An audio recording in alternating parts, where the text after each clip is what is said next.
22 सितंबर से जीएसटी 2.0 देश भर में लागू हो गई है। लोगों की रोज़मर्रा से जुड़ी चीज़ों की कीमतें कम हो गई हैं। अब सवाल आता है कि क्या शैम्पू, साबुन या फिर कार, बाइक के साथ गोल्ड की कीमतों में भी कुछ बदलाव देखने को मिलेगा आने वाले समय में?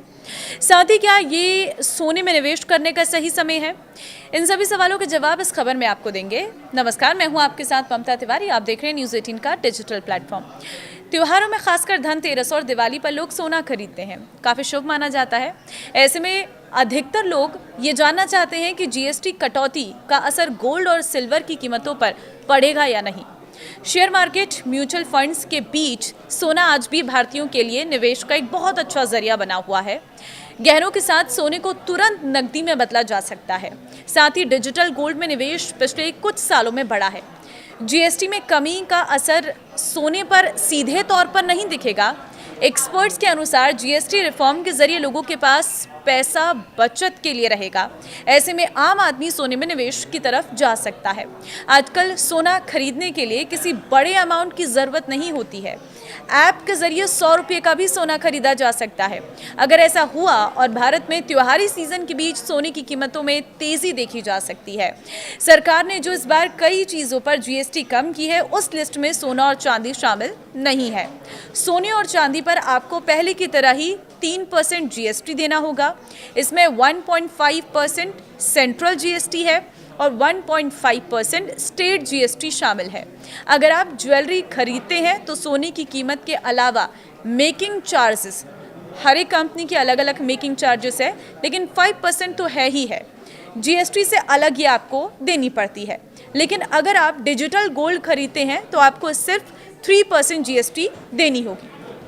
यानी कि गोल्ड ज्वेलरी खरीदते समय सिर्फ सोने की कीमत नहीं जुड़ती, उसमें टैक्स और मेकिंग चार्जेस भी ऐड होता है। यही वजह है कि जीएसटी रेट कट का फ़ायदा सोने और चांदी की कीमतों पर सीधे तौर पर नहीं मिलेगा। सोने की कीमतें रिकॉर्ड हाई पर हैं। ऐसे में खरीदारी करते वक्त कुछ ज़रूरी बातों पर आपको ध्यान देने की ज़रूरत है। सबसे पहले आपको ये देखना है कि सोना हॉलमार्क वाला है या नहीं। बिना हॉलमार्क के सोना लेना मतलब रिस्क लेना है।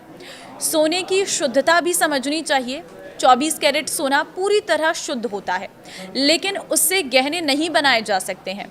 गहनों के लिए 22 कैरेट, 18 कैरेट सोना इस्तेमाल होता है और इनकी कीमत अलग अलग होती है। इसलिए खरीदते समय शुद्धता और कीमत का सही आकलन आपको करना है, उसकी सही से तुलना करनी है। इसके अलावा ज्वेलर से हमेशा लिखित बिल लें। इस बिल में सोने की शुद्धता, कैरेट, अगर गहनों में लगे नग हैं तो उनकी जानकारी साफ लिखी होनी चाहिए। नग वाले गहनों का सर्टिफिकेट लेना भी ज़रूरी है। त्योहारों में सोना खरीदना परंपरा भी है और निवेश भी। कीमतें भले ही हाई हो, लेकिन अगर आप भरोसेमंद ज्वेलर से सही जांच परख कर सोना खरीदते हैं तो लंबे समय में आपके लिए सुरक्षित निवेश साबित होगा। तो इस बार जब आप नवरात्रि, धनतेरस या दिवाली पर सोना खरीदने जाएं तो ये ज़रूर याद रखें, जीएसटी रेट में कटौती का असर गोल्ड और सिल्वर पर नहीं पड़ा है।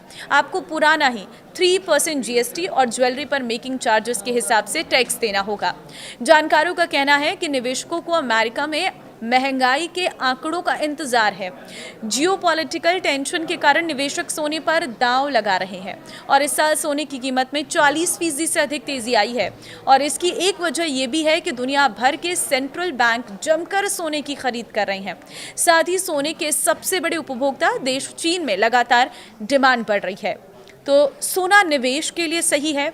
अगर आप इस वक्त निवेश करते हैं तो आपके लिए प्रॉफिटेबल रह सकता है, क्योंकि सोने की जो कीमतें हैं वो लगातार हाई जा रही हैं। सोना खरीदना शुभ भी माना जाता है। तो अगर आपको सोना खरीदना है तो वक्त अच्छा है। हालांकि अभी सोने के रेट बढ़ रहे हैं बीते कुछ 3-4 दिनों से। अगर सोना बेचना है तो वो भी आप बेच सकते हैं, लेकिन हाँ, याद रखें कि अभी सोना और बढ़ सकता है। तो अगर खरीदना है तो खरीद लीजिए, बेचना है तो रुक जाइए। सोने की कीमतों में कुछ आने वाले समय में कुछ और उछाल देखने को मिल सकता है। फिलहाल आप क्या कहेंगे नए जीएसटी रेट्स को लेकर? मुझे कमेंट में ज़रूर बताएं। क्या सोने चांदी पर भी जीएसटी कम होनी चाहिए थी?